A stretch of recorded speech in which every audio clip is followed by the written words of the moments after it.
Hi guys, today we're gonna read a story so you can listen along with us and just calm down. Well,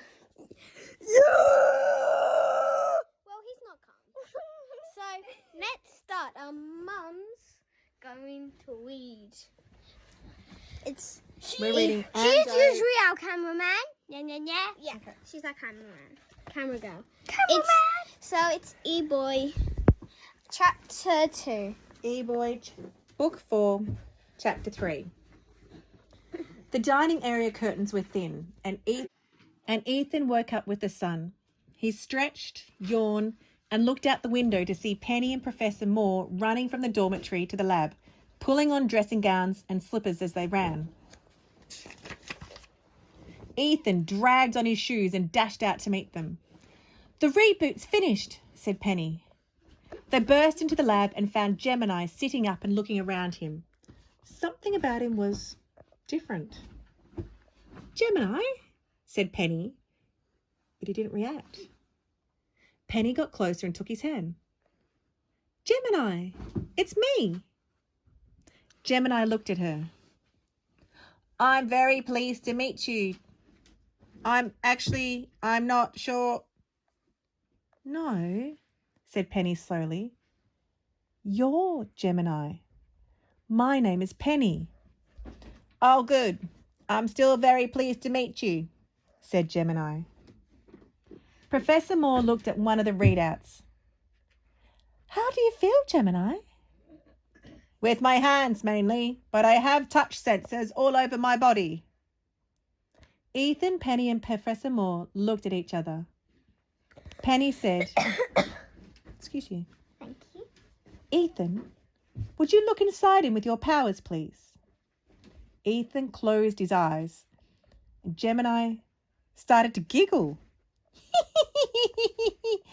"That tickles." Ethan had reached into Gemini before, but this looked very different. Gemini's internal network was a mess. Where solid electronic pathways had glowed brightly before, now some were flickering, others dim. While he watched, he saw one flow of dim. You know when you turn a light off and it starts to run out of power? Dim is when it's only got a little bit of power, not all the power.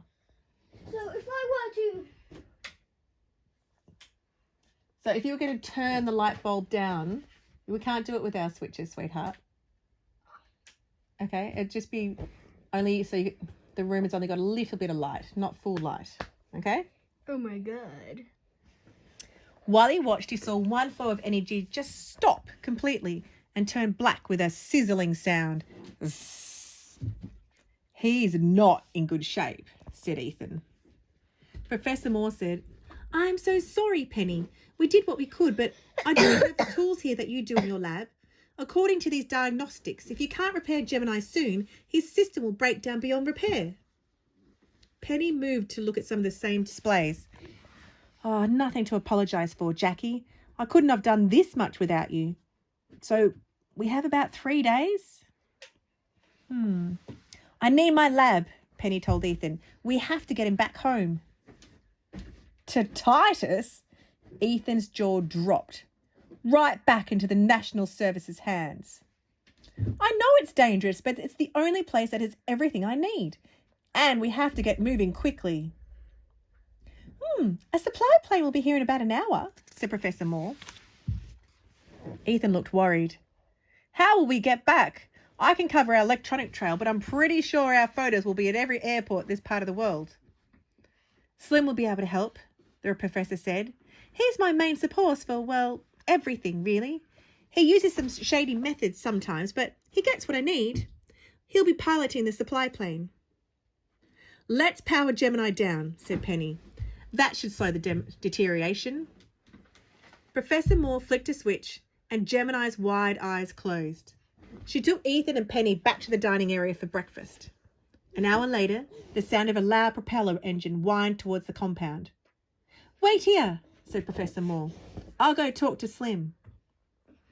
Ethan and Penny looked out the window to see the professor approach a thin man in a straw hat and a vest, but no shirt. They couldn't hear what she was saying, but the man walked back to his plane and then returned with a briefcase. Professor Moore led him into the dining area. My new friends, he said. They call me Slim, because even a slim chance of getting something, I can get it. Professor Moore tells me you need some help with the travel for the two of you, and your amigo sleeping in the lad. So... And he opened the briefcase to reveal 20 or so passports. Let's see what we can find, shall we? It took a few minutes, but they found 3 passports that came close enough to resembling the travellers to be. Penny looked at the photo of one with the name Margot Douglas. Slim, do you have any blonde hair dye? Slim smiled. I have something even better. A wig as blonde as a blonde chihuahua. What's a blonde chihuahua? A chihuahua is a tiny little dog that's... Yeah, I know, but I thought they only came in black. Well, that looks like it can come in blonde. But how blonde are they? Pretty blonde. All right. Yeah, I'm just attacking the bed. Okay. Why? Ethan wondered if he could look close enough to 13-year-old to be Margot's son, Ronnie. Oh, if I slouch, she thought, and draw on some fake pimples. Is there a hat or something I could have? He asked. Slim tossed him a baseball cap. Gemini wasn't a bad match for Jack Douglas. The man in the photo on the ID badge had a moustache, but they could just say he shaved it off. More concerning was the prospect of Gemini being able to pretend to be Jack. As Penny fitted her wig and Ethan dotted his face with a borrowed lipstick, Professor Moore powered Gemini back up, instructing him to put on denim shirt and a pair of cargo pants that was also provided by Slim. As Gemini and Ethan boarded Slim's plane, the professor asked, "So, what do I owe you for the extras, Slim?" Slim smiled. We'll settle up at the end of the month, as always. It won't be cheap. Penny gave Professor Moore a warm hug and a heartfelt "thank you," then boarded. She found Ethan sitting down with a seatbelt on, and Gemini standing in the centre aisle, hunched due to the low ceiling. And we'll read the rest of it a bit later. Thank you for watching.